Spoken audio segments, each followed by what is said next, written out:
नमस्कार दोस्तों, कहानियाँ जीवन की में आप सबकी स्वागत है। सुशांत की आंखों में एक गहराई थी, ऐसी जो बरसों की चुप्पियों से बनी थी। वे मेरे सामने बैठे थे, एक अनसुनी पीड़ों को शब्दों में ढालने की कोशिश में।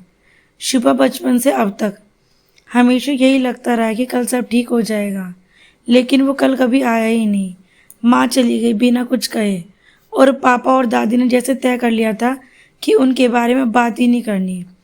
मैं पूछता तो जब मैं बस चुप्पी मिलती, और चुप्पी भी कैसी, जो दीवार बन जाती। प्लीज़ दोस्तों, हमारे चैनल को सब्सक्राइब करें। मैंने देखा सुशांत की आवाज़ काँप रही थी, लेकिन वो रो नहीं रहे थे, जैसे बच्चों से आंसू को हुक्म दिया हो कि बाहर मत आना। कभी कभी लगता है माँ गई नहीं, मुझसे छीन ली गई। वो घर जिसमें गरिश्तों की गर्माहट होनी चाहिए थी, वो सिर्फ एक डिब्बा था जहाँ हर कोई बस रुकता था, रहता नहीं था। मैंने धीरे से उनका हाथ थामा और अब मैंने पूछा, अब और किसी के हाथ की बनी चाय पीने का मन करता है? किसी के पूछने का मन करता है? थक गए हो? बस किसी के होने का मन करता है। मैंने जवाब नहीं दिया, बस उनकी आंखों में देखती रही। कुछ रिश्ते शब्दों से नहीं, मौन से जुड़ते हैं। कुछ दिन बीते, मैं चाहती थी कि सुशांत सिर्फ मुझसे जुड़ें, इसलिए नहीं कि वो अकेले हैं, बल्कि इसलिए कि उन्होंने मेरे होने में शांति मिली। एक दिन अचानक वो घर आ गए। मैं हैरान थी कि आपके पिताजी मेरे पापा से मिलने गए हैं।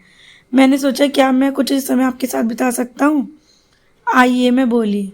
उस दिन मैं चाय के साथ पकौड़े और हलवा बनाया था। शायद घर जैसी गर्माहट उसी स्वाद में बसती है।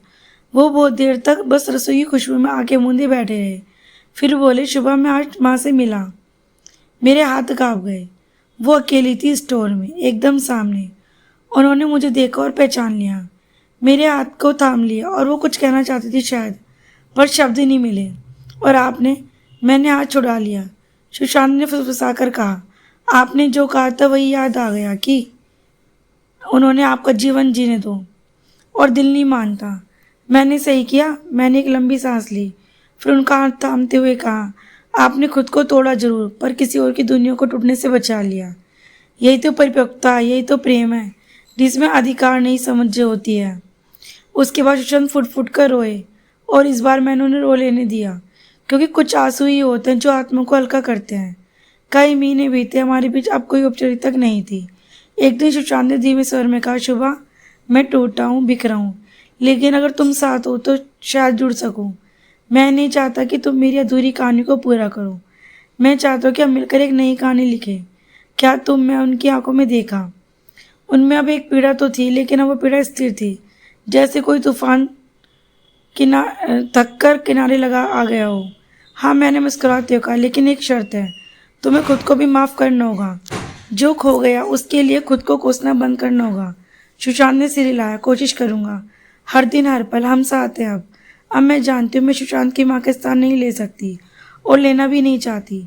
माँ का स्थान कोई नहीं ले सकता, लेकिन मैं उनकी ज़िंदगी में वो शांति, वो अपनापन जरूर ला सकती हूँ जो उनके भीतर अधूरा है। कभी कभी सुशांत अब भी माँ को याद करते हैं, लेकिन अब आंखों में आंसू नहीं होते, एक मौन श्रद्धा होती है। शायद यही प्यार का दूसरा रूप है, मुक्त कर देना। और मैं मुस्कुरा कर सोचती हूँ, किसी के टूटे मन में घर बनाना आसान नहीं होता, पर अगर आप सच्चे हो तो दीवारें भी दरवाजे बन जाती हैं। दोस्तों, ये कहानी आपको कैसी लगी कमेंट बॉक्स में ज़रूर बताएं। ऐसी अच्छी कहानियाँ सुनने के लिए हमारे चैनल को सब्सक्राइब करें, वीडियो को लाइक और शेयर करें। धन्यवाद दोस्तों।